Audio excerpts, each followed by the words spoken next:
Everyone, let's teacher people में आप सभी का स्वागत है। आप सभी के लिए वन शॉट में यह वीडियो है। इसमें हिंदी पेडोलॉजी से रिलेटेड सीटेक का जो पेपर 1 है और पेपर 2 जिन्होंने भरा है वो हेल्प करेगा एग्ज़ाम के टाइम में सिर्फ रिवीजन करने के लिए। हर एक टॉपिक को मैंने डिटेल में समझाने की कोशिश की है। साथ ही साथ आपको ये जो PDF है ये टेलीग्राम चैनल पर मिलेगा। ये टेलीग्राम चैनल पर फ्री ऑफ कॉस्ट है और ज़्यादा से ज़्यादा बच्चों को शेयर कीजिए और उनको हेल्प कीजिए। मैं यही चाहती हूँ कि एग्ज़ाम के टाइम पर जो बच्चे तैयारी करना चाहते हैं, एक ही दिन में अपना पूरा कंटेंट पढ़ना चाहते हैं और अच्छे मार्क्स लाने चाहते हैं हिंदी पेडोलॉजी में, वो इस वीडियो को देख के आगे शेयर कर सकते हैं। साथ ही साथ मैं यहाँ पे जो बच्चे फर्स्ट टाइम देख रहे हैं तो चैनल जो फर्स्ट टाइम देख रहे हैं तो लाइक शेयर और सब्सक्राइब करना ना भूलिए, ताकि आपको ऐसे ही इंफॉर्मेटिव वीडियो मिलती रहे, चाहे टीचिंग से चाहे अदर गवर्नमेंट जॉब से रिलेटेड। साथ ही साथ अब हम जो ये स्टार्ट करने जा रहे हैं ये वीडियो आपकी हिंदी पेडोलॉजी के, तो पेपर 2 और पेपर 1 में हेल्प करेगी। स्टार्ट करते हैं विदाउट टाइम ना वेस्ट करते हुए। शिक्षा शास्त्र क्या होता है? हिंदी शिक्षा शास्त्र में भाषा की बात करते हैं। तो भाषा क्या होती है? कोई भी भाषा जब हम पढ़ते हैं तो सबसे पहले जो भी बच्चा होता है या बड़ा हो, तो भाषा को कहना या बोलना यानी अपनी बात को दूसरों के सामने रखना ही एक भाषा कहलाता है। यहाँ पे एक माध्यम होता है कि हम किस भाषा को किस तरीके से बोलते हैं। तो ये कह रहे हैं कि जिस माध्यम से हम अपने मन के भावों या विचारों को प्रकट करते हैं और दूसरों के सामने रखते हैं, वही हमारी भाषा कहलाती है। भाषा के भी अलग अलग माध्यम होते हैं। एक तो होता है जब हम मौखिक रूप से यानी बोलकर अपनी बात को बताते हैं, एक होता है लिख कर बताता है, और एक होता है सांकेतिक भाषा जहाँ पर इसका प्रयोग बहुत ही कम होता है, जिसमें इशारों की बातों की बात की जाती है। सबसे पहला मौखिक भाषा होती क्या है? मौखिक भाषा में क्या होता है कि हम अपने बातों या विचारों या भावों को बोलकर दूसरों के सामने प्रकट करते हैं, उसे मौखिक भाषा। लिखित भाषा में क्या हम अपने विचारों या भाषा को लिखकर और दूसरों के सामने प्रकट करते हैं और वो समझते हैं, उसको लिखित भाषा कहते हैं। लिखित भाषा हिंदी की भारत की एक राजभाषा है। संविधान की 8वीं अनुसूची 22 भाषा को है। ये इंपॉर्टेंट टर्म है तो इसे मैं अंडरलाइन कर रही हूँ और इसको ध्यान में भी रखना है।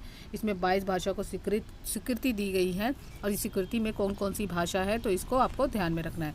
असमिया, बांग्ला, गुजराती, हिंदी, कन्नड़, कश्मीरी, कोंकणी, मलयालम, मणिपुर, मराठी, नेपाली, उड़ीसा, पंजाब, संस्कृत, सिंधी, तमिल, तेलुगु, उर्दू, बोडो और संथाली। तो ये 22 भाषा को स्वीकृति मिली है 8वीं अनुसूची में, तो ध्यान रखना संविधान में। और मैथिली और डोगरी। भारतीय संविधान के अनुसार इंग्लिश लैंग्वेज एक सहयोगी प्रशासनिक भाषा है, इस पॉइंट को ध्यान में रखना। शास्त्रीय भाषा में हमारी संस्कृत आती है, तमिल आती है, तेलुगु आती है, उड़िया आती है, मलयालम और कन्नड़ आती है। अब आते हैं भाषा अर्जन और अधिगम क्या होता है। भाषा अर्जन अधिगम की बात करते हैं, अगर लर्निंग की बात करते हैं तब बच्चा हमारा आसपास के वातावरण से क्या करता है, भाषा हमें लर्निंग करता है, सीखता है। तो ये एक ऐसी प्रक्रिया है जो हम कुछ ना कुछ अपने जीवन में सीखते रहते हैं और चलती ही निरंतर चलने वाली प्रक्रिया है। इसमें हम ज्ञान के द्वारा अर्जित करते हैं। ये एक पैतृक संपत्ति ना होकर क्या होता है, अर्जित संपत्ति है जो हम खुद से सीखते रहते हैं। तो यहाँ पे अगर एग्जाम्पल देखें तो मनुष्य अपने विचारों को अभिव्यक्त करना और भाषा के सामंजस्य यानी समाज में अपने आप को सही ढंग से अपनी बात को रखना या भाषा में दक्षता होना या क्षमता होना, यह भाषा अधिगम कहता है।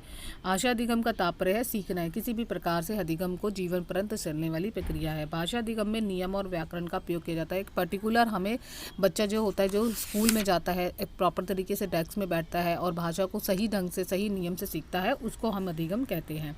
अधिगम में द्वितीय भाषा को महत्व दिया जाता है। पहली हमारी भाषा जो होती है, जो हम मातृभाषा कहते हैं, वो हमारे आसपास के वातावरण से सीखी जाती है, जिसको हम कहते हैं एक्वायर करता है। इसमें भाषा के नियम सीखे जाते हैं। ये औपचारिक शिक्षा यानी स्कूल में जाकर बच्चा फॉर्मल ही तरीके से सब चीज़ें बैठकर करता है। विद्यालय से प्रारंभ होती है बच्चा, इसमें बच्चों को प्रोत्साहन दिया जाता है। व्याकरण की आवश्यकता होती है। इसमें भाषा अधिगम में शिक्षक की, पाठ्यपुस्तक की, विद्यालय की, पाठ्यक्रम की और पद्धतियाँ वगैरह की जरूरत होती है। अधिगम के प्रकार होते हैं जिसमें से यहाँ पे 3 प्रकार दिए गए हैं। सबसे पहला होता है क्रियात्मक अधिगम। क्रियात्मक मतलब एक्टिविटी बेस करना, बच्चों को कुछ ना कुछ गतिविधियाँ देना। अनुकरण, बच्चे कैसे सीखता है? बच्चा अनुकरण यानी दूसरों की नकल करके भाषा को सीखता है। तीसरा अभ्यास, प्रैक्टिस करके भाषा को अच्छी तरह सीख जाता है। आगे है चौथा है शाब्दिक और वाचिक अधिगम में। इस अधिगम में क्या होता है, बच्चा अपने चित्रों के माध्यम से, अपने संकेतों के माध्यम से, अपने अंकों के माध्यम से भाषा को सीखता है। एक होता है विचारात्मक भाषा। विचार मतलब अपने दैनिक जीवन में आसपास में जो देखकर सुनकर अपने विचारों को खुद से पढ़कर सीखने लग जाता है, यानी लोग जो आसपास के अपने विचार प्रकट करते हैं उसको देख के सीखता है। अधिगम के कुछ महत्वपूर्ण बिंदु हैं, ये रिपीट नहीं कर रही क्योंकि ये सेम ही वही है। पैतृक ना होकर अर्जित होती है। भाषा अभिव्यक्ति शाखाएं परिवर्तनशील रहती है एवं परंतु ये इंपॉर्टेंट है, इसलिए मैंने इसको अलग से हाईलाइट कर दिया है। भाषा अधिगम में संस्कृत और सभ्यता से जुड़ी रहती है।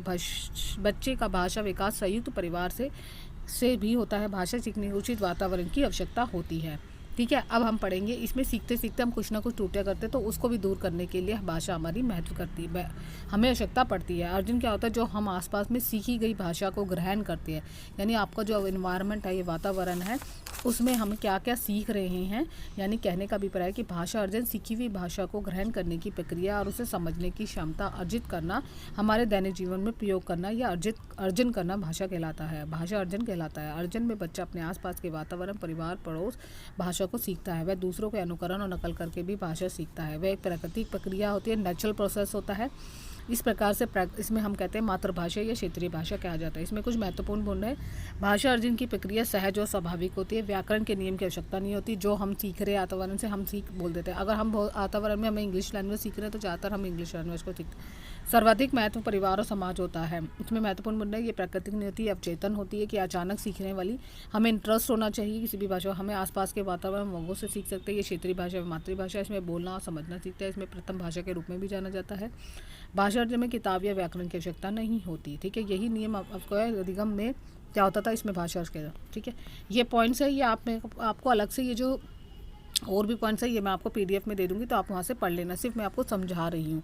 इसमें कुछ परिभाषा दी है कि वाइगोस्टी के अनुसार कि बच्चों की भाषा समाज के साथ संपर्क का ही परिणाम है। कहते हैं कि भाषा जब हम सीखते हैं, तो उसमें कहीं ना कहीं हमारा समाज भी हमारे साथ जुड़ा हुआ होता है। पियाजे कहता है कि भाषा एक संज्ञात्मक तंत्रों की भांति है, जो प्रवेश के अंतःक्रिया यानी इंटरेक्शन के माध्यम से भाषा विकसित। टॉम टस्की कहता है, जब बच्चा भाषा सीखता है तो वो जन्मजात होती है, इनिटेटेड होती है, जो भाषा की व्यवस्था को पहचानने में हमारी मदद करता है। पैवलो और स्किनर कहते हैं, नकल ना करना नकल में रहने की भाषा की क्षमता होती है। वो कहते हैं किसी भी इनिटेट या रहना की भाषा की क्षमता होती है। आगे अध्याय 2, इसमें मेन पॉइंट्स है कि सिद्धांत के अनुसार है कि भाषा शिक्षण वह प्रक्रिया है जिसमें हमें किस प्रकार भाषा को, अपनी लैंग्वेज को किस थ्योरी दी गई है, उसमें कुछ हो रहा है। बाल केंद्रित होना चाहिए, बच्चों को ध्यान में रखना चाहिए।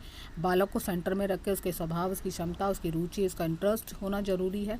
अनुकरण करके भाषा अपने परिवार, अपने सदस्य, अपने पड़ोसी, अपने दोस्त से भी सीखता है। यानी नकल करके भी भाषा के गुण या अवगुण समाज के परिवार आदि पर निर्भर रहता है। अगला पॉइंट है अभिप्रेरणा और रुचि का सिद्धांत। इसमें बच्चे की रुचि और अभिप्रेरणा यानी उसकी मोटिवेशन कर उसकी आवश्यकताओं को पूरा करना, क्योंकि उसके बिना अगर व्यक्ति में अगर रुचि नहीं होगी तो वो किसी भी कार्य को करने में सफल नहीं होगा। वो सिखाई नहीं जा सकती है भाषा, पर अभिप्रेरित होने के लिए उसको कहीं ना कहीं भाषा की पूरी तरह उत्साह और रुचि होना जरूरी है। अनुबंध का सिद्धांत या सहचार्य का सिद्धांत में कहते हैं कि बच्चे में जब भी बच्चा शैशवावस्था में सीखता है तो वो पूरी तरह से अमूर्त होता है, क्योंकि उसे कुछ पता नहीं होता। उसे मूर्त रूप में जोड़कर ही फिर शब्दों की जानकारी, जैसे बोतल कहने के लिए उसे दूध दिया जाएगा और बच्चा धीरे धीरे दूध को वस्तु के रूप में संबंध समझने लगेगा। अभ्यास का सिद्धांत में अभ्यास के द्वारा भाषा की भाषाई कौशल को बेहतर बनाने, यानी कि जो हमारे लैंग्वेज स्किल होती है, जिसमें हमारे 4 स्किल होते हैं। लैंग्वेज लिसनिंग, स्पीकिंग, रीडिंग और राइटिंग होती है, जिसमें हमारा आता है श्रवण कौशल और बोलना, लिखना, पढ़ना, सुनना। ये 4 कौशल होते हैं और ये चारों ही कौशल हमारे अभ्यास से ही बच्चा सीख सकता है। क्रियाशीलता का सिद्धांत, बालक को करके सीखने में ज़्यादा आनंद आता है। वो ज़्यादा से ज़्यादा प्रैक्टिस करके बार बार में हम उनसे प्रश्न पूछना, साहित्यिक कार्यक्रम में भागीदारी लेना, अभ्यास कराना, मौखिक और लिखित जानकारी देना, ये हमारे सारे ही क्रियाशीलता के सिद्धांत हैं। व्यक्तिगत भिन्नता में प्रत्येक व्यक्ति एक दूसरे से भिन्न होता है। कक्षा में छात्रों में भिन्नता पाई जाती है, क्योंकि धीरे धीरे जब बच्चा किसी भी परेशानी से जुड़ता है तो हमारा उसको निवारण करना जरूरी है। चयन का सिद्धांत, इस सिद्धांत में बच्चे की पद्धति और उपयुक्त ज्ञान के आधार पर अध्यापक को ध्यान रखना चाहिए कि बच्चे को किस चीज़ की पद्धति की आवश्यकता है। आवृत्ति का सिद्धांत भी एक होता है कि सीखी गई बात को दोबारा दोहराया जाए। बार रिपीट याद ना दिलाए, लेकिन उसकी प्रैक्टिस जरूर कराया जाए। आगे अगला पॉइंट है समन्वय का सिद्धांत। इस सिद्धांत में विषयों के संबंधित एक विषय को दूसरे विषय से संबंधित, यानी कहने का अभिप्राय है एक विषय से दूसरे विषय को भी आपस में जोड़ना चाहिए, ताकि वह अपने शिक्षकों द्वारा पाठ पढ़ाते समय उन छात्रों को जोड़ने का अभ्यास मिले, चाहे वे छात्र शीघ्र ही ग्रहण करें। अनुपात व क्रम, बच्चे को सीक्वेंस में सिखाना चाहिए। उसका उद्देश्य होना चाहिए, पहले होना चाहिए वाचन, फिर श्रवण, फिर पठन, फिर लेखन। ये ही एक होता है सीक्वेंस। पहला होता है श्रवण, फिर वाचन होता है, फिर पठन होता है, फिर लास्ट में लेखन। मातृभाषा का सिद्धांत होता है, इसमें कह रहे हैं कि मातृभाषा को सिखाया जाता है, विद्यार्थी शब्दों के साथ साथ मात्राओं को भी अच्छी तरह सीख जाता है। सूत्रों का सिद्धांत होता है, सूत्रों के सिद्धांत में सरल, अभी भी हम किसी भी भाषा को सिखाते हैं तो बिल्कुल सरल तरीके से सिखाते हैं, फिर धीरे धीरे हम कठिन अवस्था में आते हैं। ज्ञात से अज्ञात की ओर का मतलब होता है कि बच्चे को पहले ज्ञात, जो उसकी नॉलेज है उससे उस नॉलेज को हम उससे सीखते हैं, फिर उसके बाद धीरे धीरे उसकी नॉलेज को गेन करते हैं और बढ़ाते हैं। मूर्त से अमूर्त की मतलब क्या है कि बच्चे जो भी सीख रहा है।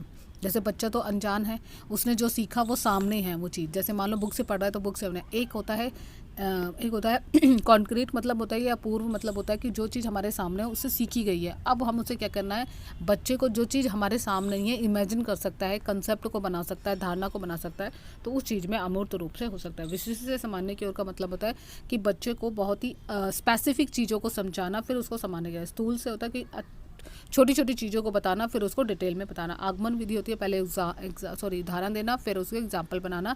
निगमन विधि में पहले नियम होते हैं, फिर उदाहरण देते हैं। विश्लेषण में मतलब होता है एनालाइज करना, उसकी टुकड़ों में बांटना, फिर उसको सही तरीके से डिटेल में बताना।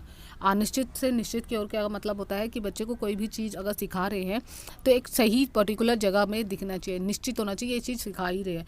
अनिश्चित मतलब उसको उसके अलावा भी और चीज़ों से इंक्लूड करना चाहिए। मनोवैज्ञानिक से तार्किक मतलब बच्चों को स्पेसिफिक लॉजिकल चीज़ें भी सिखानी चाहिए। बाद में उसको डीपली जो होता है हमारा, जिसमें हम कहते हैं तर्क लगाना, वो अपना सही क्या है गलत क्या है इसकी पहचान कराना जरूरी होता है।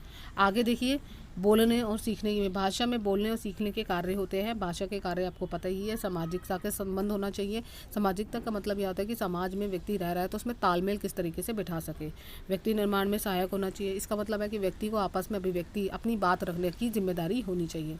भाषा निर्माण का मूल आधार क्या होना चाहिए, इसका मतलब है कि भाषा जब भी भाषा सीख रहा है तो बच्चे को इसमें विचारों और भावों में ये नहीं रहना चाहिए, उसके मन में ये नहीं रहना चाहिए कि मैं बात बोलना चाहता हूँ लेकिन वो बोल नहीं पाया, तो ऐसा होना नहीं चाहिए। बौद्धिक मतलब उसकी बौद्धिक क्षमता का चिंतन करना चाहिए और हमारी इसी बौद्धिक क्षमता की अभिव्यक्ति होती है। बोलने सुनने की भूमिका में शिक्षण विधियाँ आती है। शिक्षण विधियाँ होती हैं जो हमें बच्चों को श्रवण कौशल को सुधारने में मदद करती है। एक तो होता है कक्षा शिक्षण होता है, पाठ्य सामग्री क्रिया संबंधी, और ये कक्षा से रिलेटेड है। एक कक्षा शिक्षण मतलब कक्षा में जो भी शिक्षक दे रहा है उसके बाल विकास हो, चाहे उसकी कविता को पढ़ना हो या कहानी सुनना हो या प्रशंसा करना होता है। पाठ्य सामग्री में उसकी पाठ्य सामग्री यानी उसे वाद विवाद प्रतियोगिता दिलाना, उसे वाचन कराना ज़्यादा से ज़्यादा, तो ये हमारे समझ।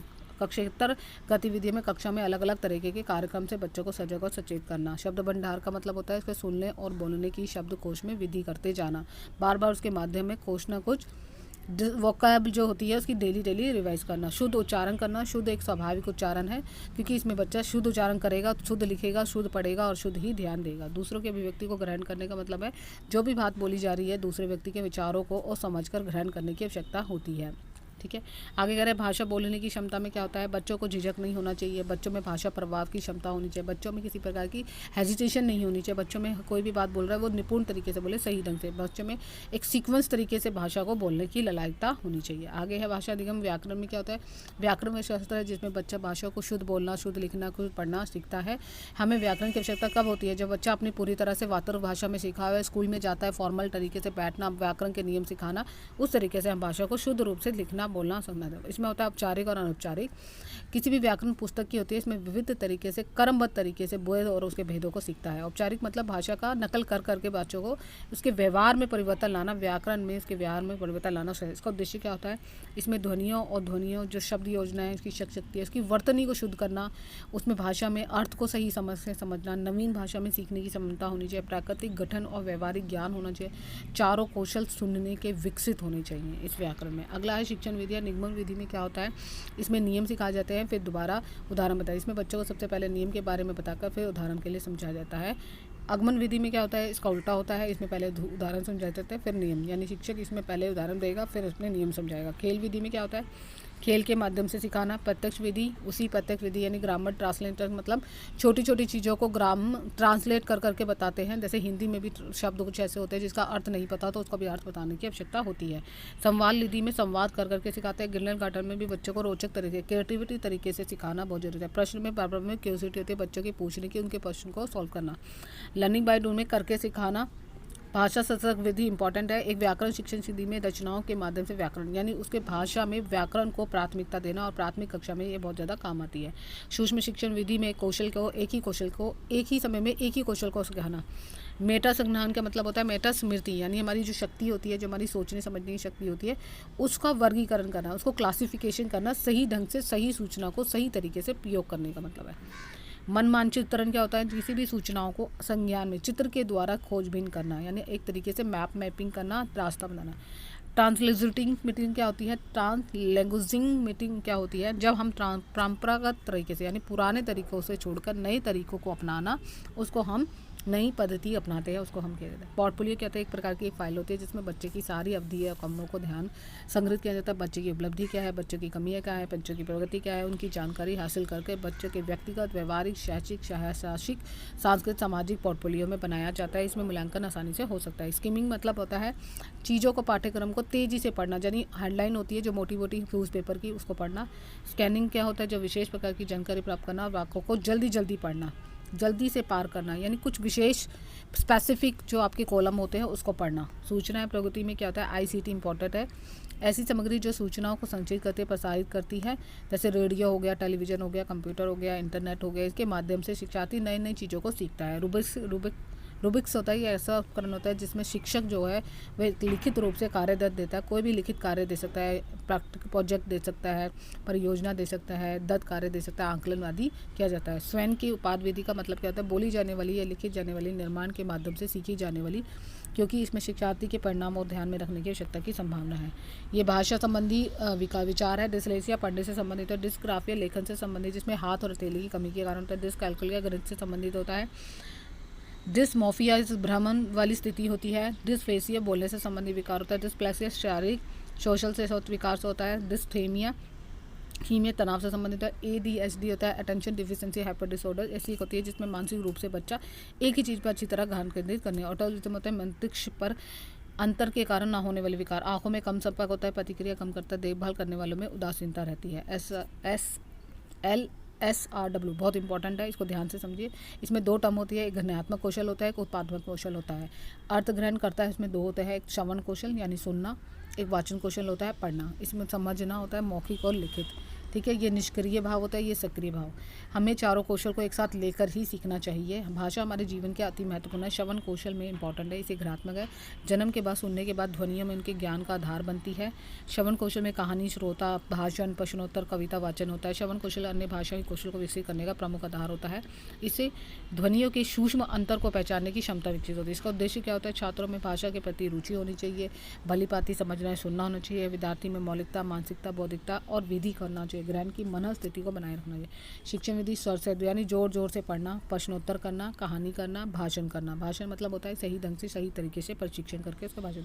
ग्रामोफोन टर्मिनल, इसमें छात्रों में प्रश्न पूछकर श्रवण को विकसित कर सकता है। रेडियो, चलचित्र, वीडियो, कंप्यूटर हमारे कंप्यूटर प्रगति में हमारे जीवन में क्रांति ला दी है। मौखिक में होता है बच्चा जो भी भाषा बोल रहा है उसको सही ढंग से बोल रहा है। इसका महत्व क्या होता है, बच्चा बार बार में अभ्यास और अनुकरण कर सकता है। यह एक सरल और सहज तरीका है। इसमें अपने विचारों को नई नई पद्धति से जानकारी मिलती है। अशिक्षित व्यक्ति भी बोलचाल के लिए ज्ञान ही अर्जित कर सकता है। इसका उद्देश्य बालकों में उच्चारण शुद्ध होता है, शुद्ध उच्चारण होता है, स्वर से वाचन होता है, उच्च गति होती है, उच्च शब्द से बोलना सीखता है, जिसमें छात्रों में स्वाभाविक रूप से परंपरा वार्ता की आदत को विकसित करता है। शिक्षण में वार्तालाप होता है, स्वर से जोर जोर से पढ़ना, प्रश्नोत्तर करना, वाद विवाद करना, पाठ का पूरी तरीके से पढ़ना, भाषण पढ़ना, कहानी सुनना, चित्र वर्णन, कविता सुनना या बोलना, भाषण और नाटक प्रयोग, ये शिक्षण विधि है। पठन कौशल में होता है, इसमें किसी भी लिपि को पहचान को उचित तरीके से अर्थ ग्रहण करना। छात्रों में पुस्तकों का अध्ययन करके उसको उच्चारण को शुद्ध बनाता है।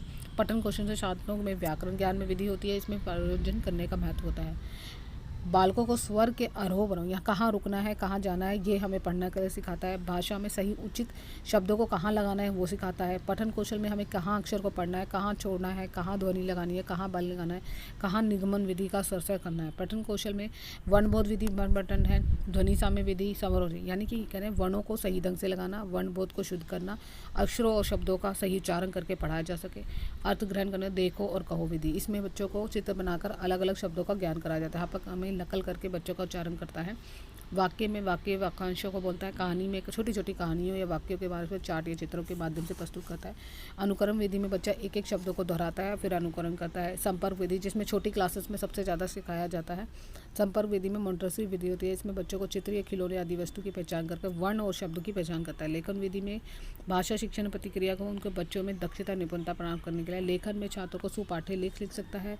छात्रों में ध्वनि, शब्दों और ज्ञान कर सकता है। बच्चों में शब्दों, वाक्यों और उपवाक्य के क्रम को सही अर्थ लगा सकता है। इसका महत्व: सुंदर लेख लिखना, स्पष्टपूर्ण लेख लिखना, लेखन में प्रभावपूर्णता होती है, व्याकरण स्पष्ट होना चाहिए। मंटेसरी विधि में खेल में आंखों में तीनों तरीके से बल देना चाहिए।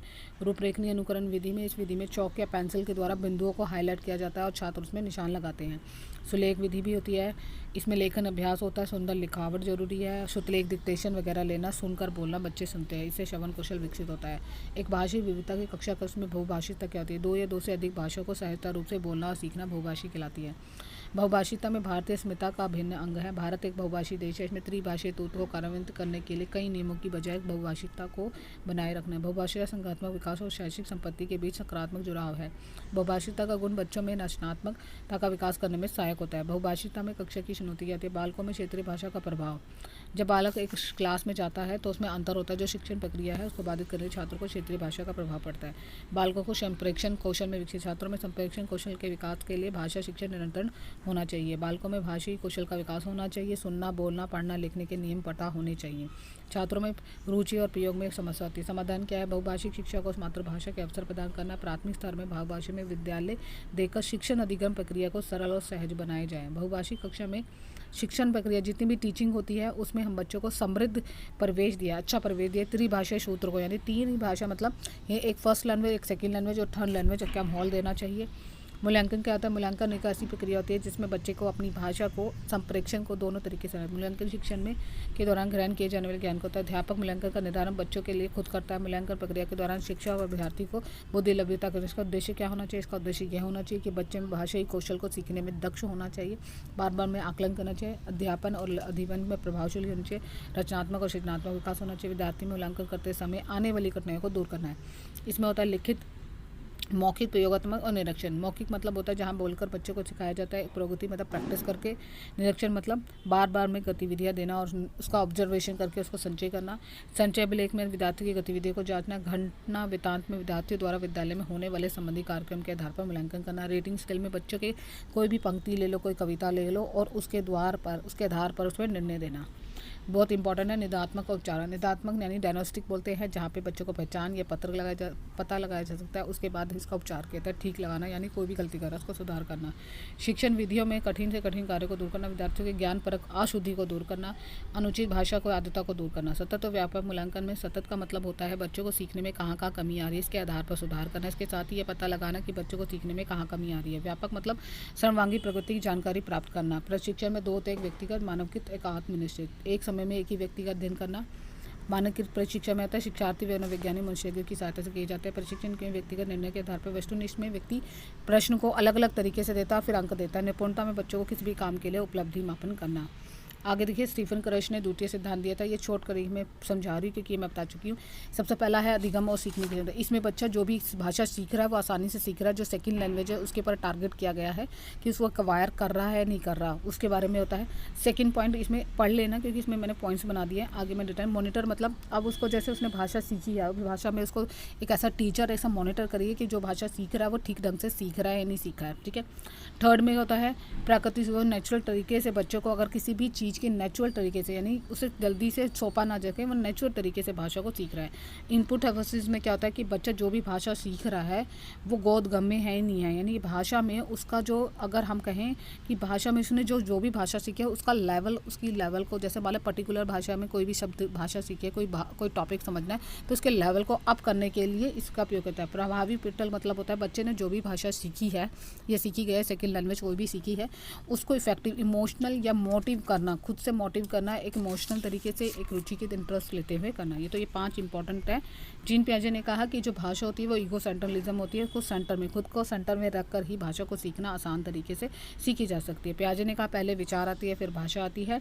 ये पियाजे के पॉइंट से जो अवेली गोष्ठी कहते हैं कि बच्चा जो भी भाषा सीखता है वो समाज से सीखता है और इंटरैक्ट होकर ही भाषा को सीखा जाता है। लीवर्स्टी ने कहा कि सबसे पहले जो हमारी होती है, हम किसी भी भाषा को सीखते हैं तो हमारी भाषा की, जो यहाँ पे पियाजे ने बोला हमारे विचार पहले होते हैं, लेकिन वाइगोस्टी ने कहा कि मानो पहले भाषा सीखते हैं फिर बाद में विचार आते हैं। तो इस चीज़ को, पॉइंट को ध्यान में रखना है।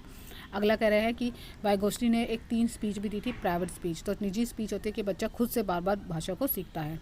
इंटेलिजेंट भी दिया था, ये इंपॉर्टेंट है। इसमें 3 जो 4 टर्म है वो ध्यान रखनी है। इनर स्पीच होती है, बच्चा खुद से मन ही मन बोलता है, इसको हम कहते हैं इनर स्पीच। जो अंदर से मोटिव होता है, जो 3 से 6 साल के बच्चे निज स्पीच भी कहते हैं, इसको प्राइवेट स्पीच भी कहते हैं। सोशल, जो बच्चा 2 वर्ष की उम्र में, तो जो घर से स्कूल के एनवायरनमेंट में जो बच्चा भाषा सीखता है।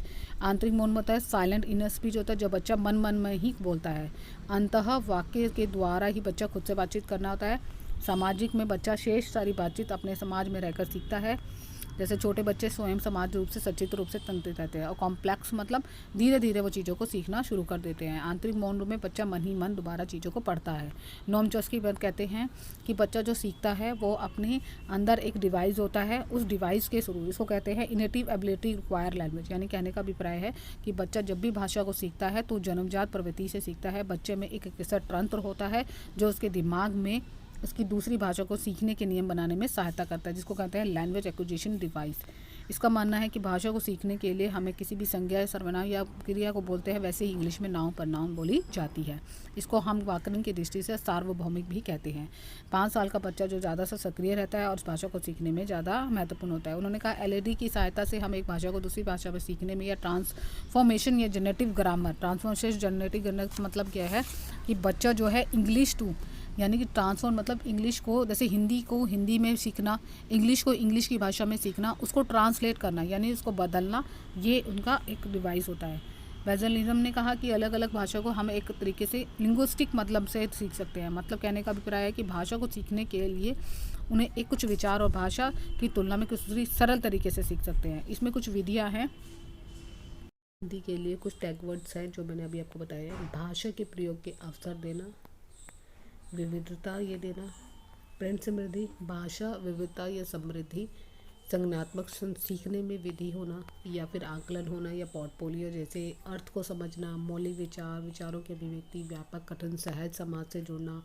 भाषा एक जन्मजात जो है, चॉम्स्की ने कहा था कि बच्चे का इनिटेट होती है, इनबॉर्न इनिटेट लैंग्वेज सीखता है, जिसमें एलईडी की बात की गई थी कि एक डिवाइस है जो बच्चे के दिमाग में आता है, इससे बच्चे को आपको सीखने के लिए प्रेरित करता है। अवसर देना, अर्जन में सहज स्वाभाविक अधिगम, प्रयासपूर्ण विद्यालय के जाने के बाद प्रोत्साहित करना, ये टैग वर्ड्स हैं पॉजिटिव। उसके बाद हमारे हैं टैग वर्ड्स, मातृभाषा को स्वीकार करना, बाल वाद्य कथन, समाज प्रेरित, सक्रिय, और साथ ही साथ जिज्ञासा, बढ़ावा देना, प्रोत्साहित करना और महत्व देना। ठीक है, दैनिक जीवन में जोड़ना, ये सारे टैग वर्ड्स है। दृश्य श्रवण सामग्री, सामाजिक अंतरक्रिया, बहुआयामी सहपाठी अधिगम, परियोजना कार्य, समाज संस्कृति परिवेश, भाषा के विविध उपयोगों का प्रयोग, सतत और व्यापक मतलब प्रश्न पूछना। अब नेगेटिव टैग वर्ड्स की ओर मिलते हैं कि किस तरीके से है।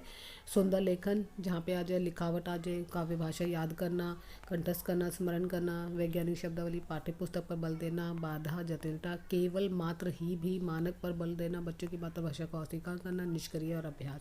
तो ये सारे हमारे नेगेटिव टैग वर्ड्स है, तो इसको ध्यान में रखते हुए ही हमें क्वेश्चन करना है।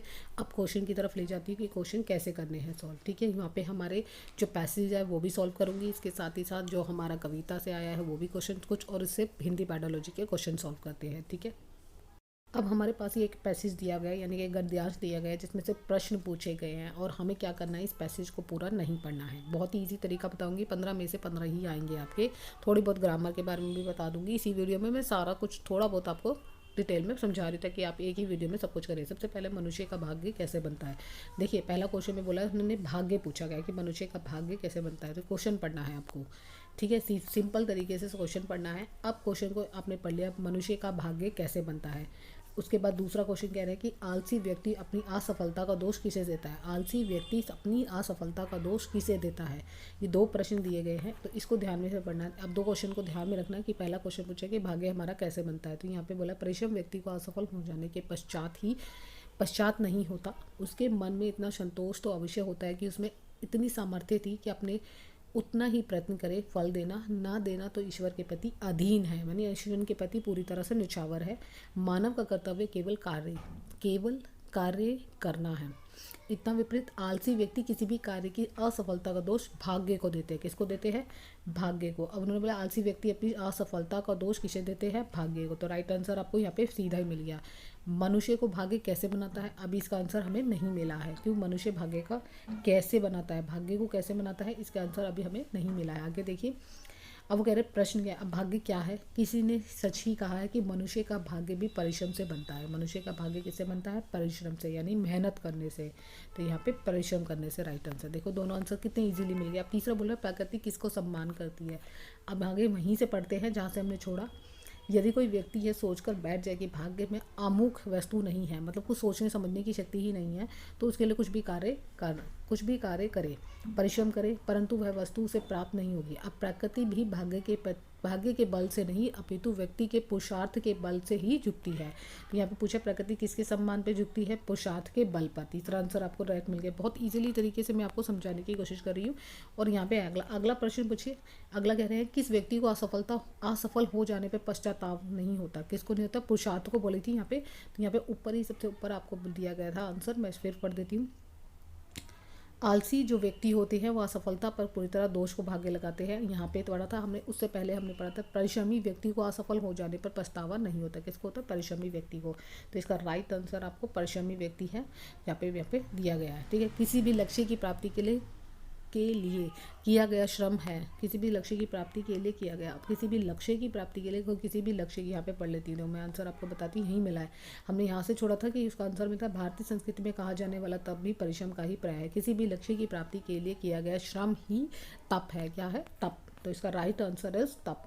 तो आपको इजीली मैंने सारे क्वेश्चन बता दिए। अब पुरुषार्थ, देखिए पुरुषार्थ का संधि विच्छेद आपको भी पता होना चाहिए। पुरुषार्थ का जो संधि विच्छेद होता है वो हमारे पुरु भी नहीं होता है, ये गलत है। ठीक है, थर्ड भी गलत है, फोर्थ सेकंड भी गलत है। या तो हमारा पुरुष जमा अस्त होगा। अब यहाँ पे र को लगा दिए, हमें हलंत में लगा दिया। देखिए यहाँ हलंत में लगाने का मतलब यह नहीं है कि आंसर यही होगा।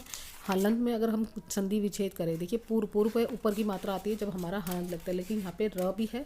तो इस दोनों का आंसर हमें देखने के लिए इसको अलग अलग करके देखते हैं। ठीक, अलग अलग करके बताएंगे तो उससे हमें आंसर पता चल जाएगा कि एग्जैक्ट हमारा आंसर क्या है, कि पुरुषार्थ का हमारा आंसर है। देखिए यहाँ पे आपको भी पता है, थोड़ा सा संधि विच्छेद की ओर चलते हैं तो आपको पता है ये दीर्घ स्वर में आता है। देखिए पुरुषार्थ की बात करते हैं तो हम पुरुषार्थ मतलब इसको हमें अलग करके बताती हूँ आपको बिल्कुल ईजिली। देखिए यहाँ पे यहाँ पे जोड़ा गया आ प्लस क्या जोड़ा जाता है हमारा जब भी आता है सॉरी टू से, एक होता है आ ई ओ के सामने रीस्व या स्वर आ जाए तो उसको बोलता है, जिसमें हमारा बनता है आ ई और बड़ा ऊ। तो इसके साथ हमारा क्या लगा हुआ है? बड़ी ई। तो ये है हमारा आ और प्लस बड़ी ई संधि विच्छेद के हिसाब से। यहाँ पे रीस्व से दी गई और यहाँ पे हमें क्या करना है? अगर राइट आंसर देखें तो हमारा ये वाला निकलेगा, जिसमें आ और अ जुड़ जाता है तो उसमें चेंज होगा। विपरीत का विलोम शब्द बहुत ही इजी दे रखा है। अगर विपरीत देखे तो हमारा इसका उल्टा क्या होगा? अनुकूल, सॉरी टू से अनुकूल हमारा इसका राइट आंसर है। सामर्थ्य शब्द में मूल शब्द में प्रत्यय, ध्यान से देखिए। मूल शब्द वो शब्द होते हैं जिसमें से हमें मूल शब्द का कोई ना कोई अर्थ होना चाहिए। देखिए मूल शब्द यहाँ पे सामर्थ्य, ठीक है, सामर्थ्य है। अब हमारे पास क्या बच गया? थ का लग गया और बचा हमारा प्रत्यय। तो प्रत्यय हमारा यह है, ठीक है। और प्रत्यय जो होता है उपसर्ग हमारा आगे वाला होता है, प्रत्यय हमारा बाद वाला होता है। तो ये मूल शब्द में ये निकल गया। तो अब यहाँ पे आंसर हमें ये ढूंढना है कि ये कहाँ पे है और यही हमारा राइट आंसर। तो right answer is this one, ठीक है। तो इसी तरीके से आपको क्वेश्चन को सॉल्व करने हैं। आगे हम कंटिन्यूसली क्वेश्चन देखते हैं। अगर इसके अलावा हमारा ईश्वर में पर्यायवाची शब्द नहीं होगा। देखिए ईश्वर का पर्यायवाची प्रभु भी होता है, जगदीश भी होता है, विधाता भी होता है, विधान नहीं होता। विधान एक अलग से हो गया, तो इसका wrong answer is this, negative पूछा गया है। अब एक कविता दे रखी है, हम पढ़ लेते हैं। ये पद्यांश दे रखा है। आप इसकी तरह अगर आपने लैंग्वेज में चूज़ करा होता है कि हमने लैंग्वेज में ग्रामर है तो उसमें अलग अलग दिया होता है। हमने जो अन्य धत्री के सदृश शब्द को पिलाती है दुग्ध, दुग्ध मतलब दूध है, जो अमृत इस लोक का जिस पर अमर भी मुग्ध है, वे धेनुई प्रत्येक घृ में है दूधनी जाने लगी, यो शक्ति की नदियाँ वहाँ वसत रहने लगी। दित मतलब घी आदि के अधिकते के बल या का सुविकास है, क्या आजकल का कहीं तो विधियों का प्रवास है उस समय गो वश पलता, इस समय मरता वही, क्या हो सकता है कभी यह तो कभी भारत मही। ठीक है, अमर किस में किस पर मुग्ध है, यानी अमर शब्द जो बोला है वो इस लोक में है, इस पर अमर भी मुग्ध है। तो किस पे मुग्ध है, किस पे है, यहाँ पे बोला हुआ है दूध पे मुग्ध है। मुग्ध मतलब किस पे मुग्ध हो गया, किसी पे निछावर हो गया। तो यहाँ पे दुग्ध शब्द जो है, अगर हम इसका देखें आंसर अगर बात करते हैं कि अमर दूध पर मुशर है, कवि का कहने का है कि गाय का जो दूध है वो धरती पे अमृत के समान है। इस समय कह रहे हैं कि यह न धरती, धरती मतलब धरती दृश्य सबको पिलाती है। धरती, इस धरती पर जितने भी गाय है इस लोक में इस दूध के देनहु उत्पत्ति घी में दूध दही लगाती है। देनुही मतलब गाय के बारे में बात हो रही है, तो कि गाय जो है वो हमें दूध देती है, लेकिन ये धरती जो है वो हमें क्या देती है, अमृत के समान है। ये धरती पर हमारी जो गाय का दूध है वो इस धरती पर अमृत के समान है। तो यहाँ पे इसका राइट आंसर अगर हम देखें तो राइट आंसर दूध है। इस लोक का अमृत यानी इस संसार का अमृत क्या होगा। अब इस संसार का पूछा गया है, जिस प्रकार से गाय का दूध इस लोक के लिए अमृत है, क्योंकि यहाँ के जो लोगों का पालन पोषण है वो गाय ही दया के समान हो जाता है। पालन पोषण माने स्नेह मही दया, यानी दया के समान हो जाता है, यानी इस दही के समान हो जाता है। तो इसका राइट आंसर हम देखेंगे तो दूध के समान हो जाता है। क्या होता है, इस लोक का अमृत क्या हो जाता है, दूध के समान हो जाता है। इसका अर्थ पता होना चाहिए।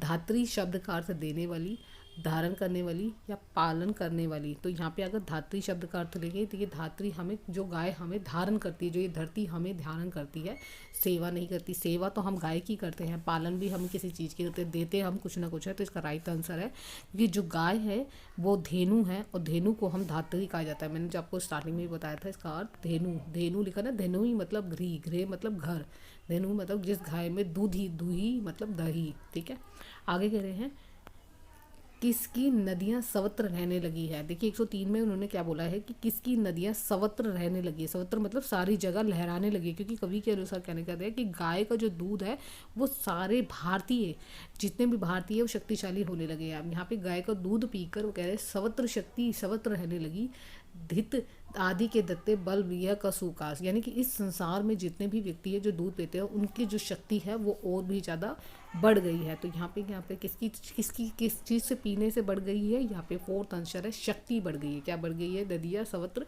शक्ति, तो यहाँ पे शक्ति आंसर है। बल विय में समास विनय बनाना है। देखिए यहाँ पे बल और उसमें डैश दे दिया, तो यहाँ पे ध्यान रखना जब बल विय में दे देते हैं तो द्वंद्व समास होता है, जहाँ पे जैसे सुख और दुख देते हैं, तो यहाँ पे द्वंद्व समास की बात हुई है। मही शब्द का अर्थ क्या होता है, मही, मही शब्द का अर्थ है यहाँ पे भूमि से लिया गया, इसका समान अर्थ बताना है। तो यहाँ पे भूमि से लिया, भूमि को हम पृथ्वी भी कहते हैं, जमीन भी कहते हैं, अचल भी कहते हैं। तो इसका राइट आंसर इज हमारा भूमि है। तो इस तरीके से इसमें कविता में थोड़ा सा मुश्किल है, तो आपको इसका अर्थ पता होना चाहिए, तभी आप इसको आसानी से कर सकते हो। क्या में हो सकता है, भारतीय मही, मही मतलब यहाँ पे किसकी बात करी गई है, भूमि की। ठीक है, आगे यहाँ पे रिलेटेड क्वेश्चन आंसर है। हम पहला प्रश्न पढ़ते हैं 106 का, निम्नलिखित में से किस शिक्षा शास्त्र का अर्थ बच्चों के अनुभवों और उसकी बात और उसकी सक्रिय भागीदारी, ये कोई पॉजिटिव टैग वर्ड है, सक्रिय भागीदारी को प्रमुखता देनी है। इस प्रकार के टीचिंग शास्त्र से यानी हिंदी शास्त्र से के लिए बच्चों के मनोवैज्ञानिक विकास और रुचियों को ध्यान में रखकर अधिगम की योजना बनानी चाहिए। देखिए यहाँ पे किसके ध्यान में रखना है, शिक्षार्थी नहीं होना चाहिए, ठीक है, लर्नर नहीं होना चाहिए, शिक्षक केंद्रित तो बिल्कुल भी नहीं होगा, विस्तारवादी भी नहीं होगा। तो इसका राइट आंसर जो है हमारा सेकंड है। ठीक है, इजी पूछा गया था। समालोचनात्मक शिक्षण शास्त्र दृढ़ता से किसकी बात करता है, समालोचन शास्त्र जो कहता है कि अगर क्रिटिकल थिंकिंग वाली बात करते हैं, बच्चे विद्यालय के बाहर जो सीखते हैं वो आसपास, ये तो नेगेटिव सेंस में हो गया, बच्चों की तो बाहर की बात ही नहीं हो रही है, तो यह तो नेगेटिव। शिक्षक को सदैव कक्षा में निर्देश देना चाहिए, ये भी नेगेटिव सेंस में भी गलत है। शिक्षार्थियों को स्वतंत्र रूप से तर्क करने की आवश्यकता नहीं है, भाई है उनको, अगर उन्हें लगता है ये चीज़ गलत है तो क्यों नहीं गलत है। अब ये वाला देखिए, शिक्षार्थियों के अनुभव और दृष्टिकोण को महत्व देते, राइट आंसर इज सेकेंड। देखो सीधे सीधे आंसर पूछे जाते हैं, कोई घुमा के पूछा नहीं जाता। अगर यदि शिक्षक नया पाठ पढ़ने से पहले विद्यार्थियों को मनोरंजन से जुड़ी गतिविधियों में संलग्न करता है तो क्या उद्देश्य होना चाहिए। देखिए यहाँ पे साफ बोला गया है, मैं एक टीचर हूँ, टीचर मैं आपको पढ़ा रही हूँ, अगर मैं आपको इंटरेस्टिंग तरीके से नहीं पढ़ाऊंगी, कुछ अच्छी एक्टिविटी नहीं करके बताऊंगी तो बच्चे की क्लास क्या हो जाएगी, बोरियत हो जाएगी। तो इसमें कुछ ध्यान रखने पॉइंट, विद्यार्थियों को ध्यान हटाना गलत है, नेगेटिव में है। पाठ आरंभ करने से पहले विद्यार्थियों को अनुशासन, अनुशासन तो ऑलरेडी होता है। कार्यभार को कम करना, ये भी गलत है। प्रोत्साहन देना, देखिए मैंने अभी से बोला था आपको, प्रोत्साहित करना, प्रोत्साहन देना, उत्साह, ये सिर्फ पॉजिटिव टैग वर्ड्स होते हैं, तो इसको यहाँ पे ध्यान रखना। तो राइट आंसर इस आपको मिल गया।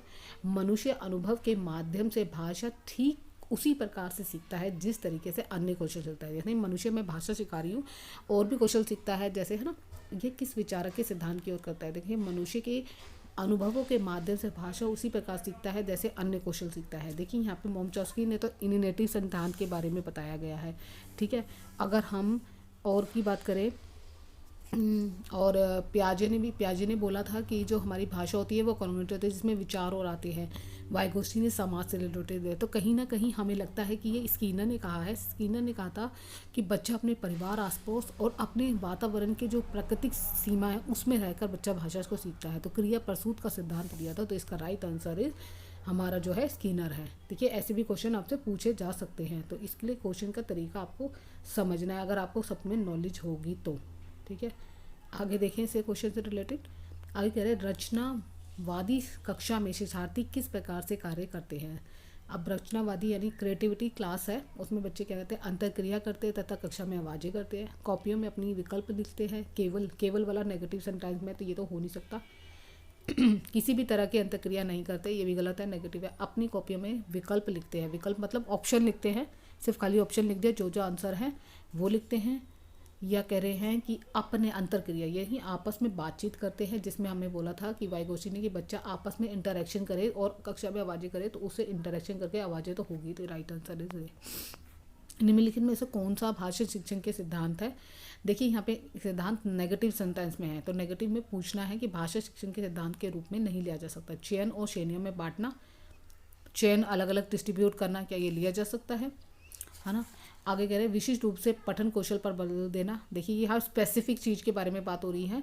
देखते हैं आगे। एकीकृत तरीके से शिक्षण करना, एकीकृत मतलब एक ही तरीके से शिक्षण करना, अधिक से अधिक अवसर प्रदान करना। देखिए यहाँ पे अधिक से अधिक अवसर प्रदान पॉजिटिव टाइप वर्ड्स है, ठीक है, तो पॉजिटिव में हमें नहीं बताना है। एकीकृत का मतलब क्या होता है कि यहाँ पे सिद्धांत जो है पठन कौशल में भावी है, यानी एक अगर हम देखें तो हमारी श्रेणियाँ भी पॉजिटिव टैग वर्ड्स भी है, ठीक है, हमारे एकीकृत सिद्धांत भी टैग वर्ड्स है। अधिक जो हमारा विशिष्ट है ना, वो स्पेसिफिक चीज़ को बोल रहा है। वो कह रहा है कि सिर्फ पठन कौशल में ही बल दे, ऐसा नहीं हो सकता। हमारे चारों कौशल में देखना है, जिसमें हमारा आता है श्रवण कौशल, पठन कौशल, मौखिक और लेखिक। तो यहाँ पे नेगेटिव टैग वर्ड्स हैं। Second answer is right. सहपाठी के लिए सहपाठी एक दूसरे के प्रति स्वीकृति का भाव रखे, अच्छा भाव रखे, एक दूसरे को स्वीकार करे। इस तरीके से कक्षा प्रवेश में उपयुक्त क्या होगा। देखिए चयनित शिक्षार्थी की समावेश इंक्लूसिव, सिर्फ एक पर्टिकुलर हमने विद्यार्थी को चयन कर लिया, उन्हीं की एक्सक्लूसिव क्लासेस हो। विविधता वाले शिक्षार्थियों पर विशेष कक्षा हो, नहीं ये भी नहीं है। चयनित शिक्षार्थियों में विषय जो चयन चूज़ कर लिया उन पर ही हो। देखिए यहाँ पे कोई भी हमें जो हमारी जो इंक्लूसिव एजुकेशन कहती है कि हर बच्चे को, चाहे वो किसी भी चीज़ में हो, तो वह चाहे स्पेशल रनर हो या जितने भी रनर हो, तो उनके लिए एक ही कक्षा होनी चाहिए जिसमें हमें विविधता वाले शिक्षार्थियों द्वारा समावेशी शिक्षा देनी चाहिए। अगला, निम्नलिखित में से कौन से उपचारात्मक शिक्षण का उद्देश्य नहीं है। उपचारात्मक शिक्षण का उद्देश्य नहीं है अप्रभावी आदतों को हटाना, ये राइट है, क्योंकि हमें गलत चीज़ों को नहीं देना। जो भी भाषा दोहराना पाठ पढ़ा उन्हें सही तरीके से नहीं सीखे हैं उनको दोबारा से सिखाना, ये भी ठीक है। शिक्षार्थियों को अच्छी तरह से रटाना। देखिए रटना जहाँ आएगा वो नेगेटिव सेंटेंस में आएगा, और यहाँ पे नहीं उद्देश्य पूछा गया है। तो आगे पढ़ते हैं। उद्दीपन पागम के साथ शिक्षार्थी में अधिगम के लिए रुचि जागृत करना। देखिए रुचि पॉजिटिव टैग वर्ड्स है, तो यहाँ पे रुचि जागृत करना, प्रोत्साहन करना, तो यहाँ पे राइट आंसर इज, क्योंकि नेगेटिव रहा है, रटने पर नहीं है, नेगेटिव। देखिए मैंने अभी आपको नेगेटिव सेंटेंस बताए थे, नेगेटिव टैग वर्ड्स बताए थे, उससे पता चल जाएगा। भाषा पढ़ाते समय विद्यार्थियों को प्रतिभागिता को बढ़ाने के लिए कौन सा उपयुक्त उपागम है, कौन सी अप्रोच चलते हैं। सबसे ज़्यादा हमारी जब भी अभी हम कोई भी चीज़ पार्टिसिपेट करते हैं तो कम्युनिकेशन स्किल सबसे ज़्यादा होता है। व्याकरण अनुभान विधि क्या होती है, जिसमें बच्चा ट्रांसलेट करता है। सर्जनात्मक विधि में बच्चा सोच के पढ़ता है। निज़म विधि में क्या होता है, बच्चा जब भी अगर हम एक एक करके पढ़ते हैं तो हमें पता चलेगा। भागीदारी में जो होता है संप्रेक्षण विधि सबसे important, जिसमें बच्चा पूरी तरह से कुशलतापूर्वक और परिशुद्धता के साथ प्रभावपूर्ण तरीके से बच्चा अपना जवाब दे सकता है। तो राइट आंसर इज सेकेंड। आगे देखिए क्वेश्चन, है ना, हमने किए 114। अब 114 के बाद 115 क्वेश्चन है जो आपको इजी तरीके से मैं समझा रही हूँ। यदि शिक्षक अपनी बच्चों की कक्षा में अधिगम शैली को ध्यान में रखकर शिक्षण करना चाहता है तो उसे क्या करना चाहिए। बच्चों को अपनी प्रतिभा या अधिगम शैली को प्रदर्शित करने के लिए पाठ्य सामग्री गतिविधियों में भाग लेने की सलाह देनी चाहिए। देखते हैं आगे। देखिए योगात्मक आंकलन परीक्षा में बैठने से पहले पाठों की रिवाइज करना चाहिए। ये तो नेगेटिव टाइप है कि उसको जो पाठ कर रहा है, जो हमें एग्ज़ाम देना है ऐसे 1 का, तो उसको हम पुनरावृत्ति रिवीजन कर रहे हैं, हो सकता है। यदि सुनिश्चित करें किसी संकल्पनाओं को पूर्ण रूप से सीख लिया है और विद्यार्थी जल्दी जल्दी परीक्षा लेना चाहता है, ये भी नेगेटिव है, ये तो हो नहीं सकता। विद्यार्थी की विविधता को संबोधित करने के लिए विविध प्रकार की शिक्षण विधियों का प्रयोग करना चाहिए। देखिए, यह हो सकता है। ऊपर वाला भी मुझे पॉजिटिव में लग रहा है। देखिए, दोबारा पढ़ लेते हैं। बच्चों को अपनी प्रतिभा और अधिगम शैली को प्रदर्शित करेंगे, प्रतिबंध करेंगे। पाठ्य सामग्री गतिविधियों में भाग लेंगे। पाठ्य सामग्री यानी पुस्तक में चीज़ें दे दी है आपको और उसको पढ़ना है और उसका सोल्यूशन निकालना है। तो ये कहीं ना कहीं मुझे ठीक नहीं बैठ रहा, लेकिन ये पॉइंट ठीक है कि विद्यार्थी को विविध को संबोधित करने के लिए विविध प्रकार की शिक्षण विधियों को, शिक्षण विधियों में अलग अलग टीचिंग मेथड को अपनाना चाहिए। अगर विद्यार्थी को टीचिंग मेथड अपनाएंगे तो कक्षा में भाषिक, आर्थिक, सामाजिक पृष्ठभूमि में छात्र अच्छी तरह से ग्रहण कर पाएंगे। इसके साथ ही साथ शिक्षक द्वारा शिक्षण सामग्री में भी बच्चों की अनुसार ही छात्रों को उनकी आवश्यकताओं के अनुसार पूर्ण प्रयास करने का अवसर भी मिलेगा। तो इसका राइट आंसर इज 4th। ठीक है, अगला देखिए, निम्नलिखित में से कौन सी भाषा की कक्षा में सबसे अधिक प्रभावपूर्ण शिक्षण विधि है? देखिए, उच्च उच्चारण, शुद्ध उच्चारण पर बल देना, सामग्री का जो भी पाठ्य पुस्तक सामग्री दी है उसका जोर जोर से पढ़ना, शुद्ध, और उन्होंने कहा शुद्ध उच्चारण, और ये भी अच्छे हैं पॉजिटिव, लेकिन सबसे उपयुक्त और प्रभावी बनाएंगे। शिक्षार्थियों की रुचि के अनुसार उसमें चर्चा करना, विषय वस्तु से संबंधित शब्द संपदा, मतलब शब्द कौशल होते हैं जो आपके अलग अलग विषय होते हैं, उसमें ध्यान देना। ठीक है, अगर हम इसकी देखें तो इसमें होता है कि बच्चों की विशेष सूची से संबंधित समृद्धता का ध्यान देना भाषा की कक्षा में सबसे अधिक प्रभावपूर्ण होगा। चर्चा के माध्यम से बच्चा अपने ज़्यादा से ज़्यादा अवसर प्रदान करेगा, यहाँ भाषा को विकसित करने की भूमिका निभा पाएगा और नए नए शब्दों का ज्ञान होगा। तो शब्द ज्ञान होगा, तो राइट आंसर इज 4th। शिक्षार्थियों को सीखने और विषय पर महारत प्राप्त करने के लिए प्रेरित किया जा सकता है, बशर्ते वे जानता हो कि परीक्षा में विषय वस्तु के प्रति उसकी समझ के लिए उसकी परीक्षा ली जाए। नहीं, नेगेटिव है। उन्हें विश्वास हो कि जो काम कर रहे हैं वे रोचक हो और वो स्वयं के और शिक्षक के जीवन से संबंधित। नहीं, उन्हें इस बात का पूर्वाभास हो कि वह निर्देशात्मक उद्देश्यों को उपलब्धि के सकारात्मक पुनर्बलन को मिलेगा। वे इस बात को महसूस करते हैं कि एक तरह के कार्य में सहपाठियों को बेहतर निष्पादन करेगा। निष्पादन मतलब नेगेटिव साइड वर्क होते हैं। कभी भी हम किसी शिक्षार्थी की बात करते हैं तो उन्हें इस बात का पहले से ही अंदाजा होता है, जब भी हम कोई भाषा सिखा रहे हैं तो उन्हें यह सकारात्मक पुनर्बलन का मतलब होता है कि बच्चे में, जो स्किनर ने कहा था कि जब बच्चा बालक क्रिया करता है, कोई भी कार्य करता है, तो उसके दौरान उसमें कोई ना कोई अनुक्रिया या अनुविधि होती रहती है, तो उन्हें अनुपुलन बलन कहते हैं। पुलन बलन का मतलब क्या होता है कि बच्चा जो भी कार्य करने की क्षमता विकसित होती है। सकारात्मक होता है, एक नेगेटिव होता है। सकारात्मक में भी 2 होते हैं। एक शाब्दिक पुनर्बलन में छात्रों को शब्दों के माध्यम से प्रेरित किया जाता है, जिसमें घर के उत्तर देने और उसे शाबाशी देना। अशाब्दिक पुनर्बलन में जहाँ पे बच्चे या छात्रों को बिना किसी शब्द का प्रयोग करने के लिए मनोबल में विधि की जाती है। जैसे सही उत्तर देने पर बच्चों को मुस्कुराना या पीठ पर थपाना देते हैं ना, हम टीचर भी देती है, मैं भी देती हूँ। उत्तर को शाम पट पर लिखवाना, तो ये सारे पॉजिटिव टैग वर्ड्स में होते हैं। तो पुनर्बलन के भी सकारात्मक है, तो सकारात्मक में सकारात्मक टैग। राइट आंसर इज, आपको मैंने 3rd भी समझा दिया। देखिए, इस तरीके से भी क्वेश्चन में निम्नलिखित में से कौन सी युक्ति विद्यार्थी को अच्छा भाषण देने के प्रशिक्षण देने के लिए इस्तेमाल नहीं की जा सकती? नहीं, नेगेटिव में है। शुद्ध उच्चारण का प्रदर्शन करना, ये भी ठीक है। जीवा या होठों को सही अभ्यास कराना, ये भी ठीक है। शिक्षार्थियों को जीवन की वास्तविक स्थितियों पर बोलने के अवसर प्रदान करना।